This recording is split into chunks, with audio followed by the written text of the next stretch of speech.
Good evening and welcome. Tonight we're going to talk about Chapter 1, Article 2 in Gibson's Suits and Chancery, the history of the Chancery Courts of Tennessee. This will explain Tennessee's Chancery Court, how they came into existence. We're going to cover how they developed and why they hold such a powerful position today. This article is not just history for history's sake. Gibson is explaining authority. Once we understand where Chancery comes from, we understand why equity courts can act where law courts cannot. Chancery is not experimental, not secondary, and not dependent on legislative permission. It is inherited, continuous, and constitutional. Courts do not gain power accidentally. Every court's jurisdiction has a source. Tennessee did not invent equity. It received equity fully formed. Equity existed before Tennessee was a state, before its constitution, and even before American independence. That matters because it means equity is not something the legislator can casually limit or withdraw. What is jurisdiction? The legal authority of a court to hear a case and issue binding decisions. Equity originates in the English Court of Chancery. English settlers brought equity with them as part of their legal system. North Carolina had a functioning Chancery Court by 1713. Tennessee later inherited this system because Tennessee territory was originally governed by North Carolina law.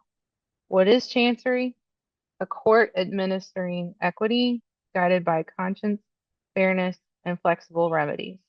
During the American Revolution, many colonial courts stopped functioning, but equity did not disappear.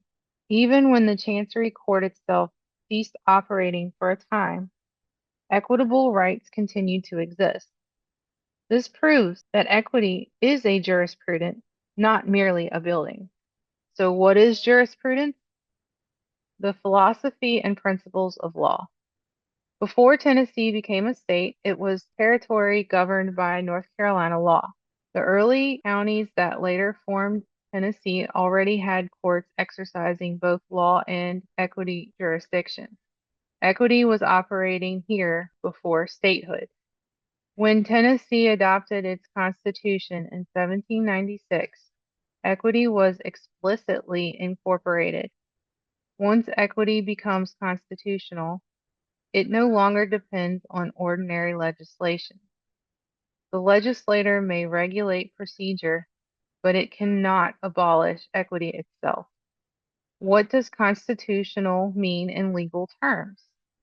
It means derived from and protected by the Constitution. In 1801, Tennessee passed a statute regulating chancery practice in detail.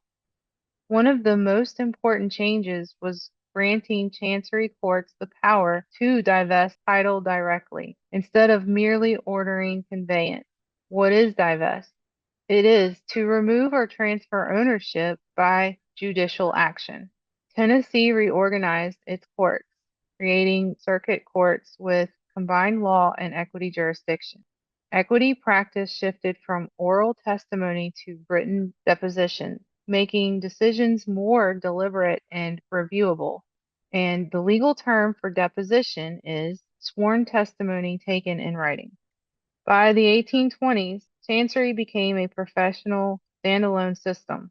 Full-time chancellors were appointed and Chancery divisions created. Chancellor is a judge who presides over a court of equity.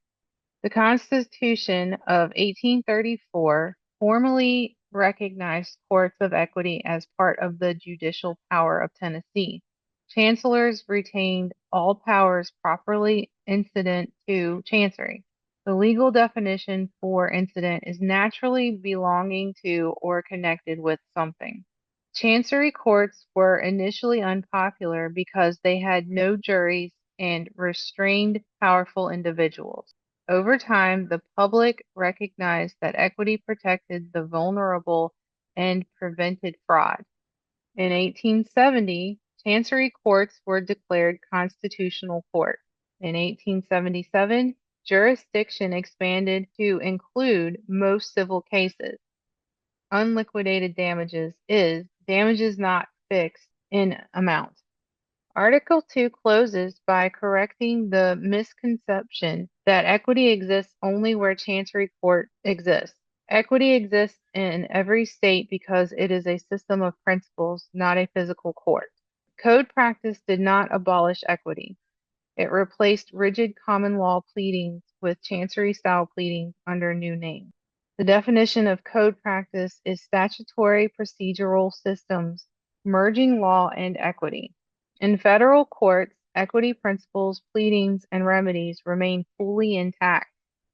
This confirms equity's permanence across all court systems. And the final takeaway, equity is not a court. It is a conscious guided jurisprudence capable of reaching every civil wrong and supplying a just remedy.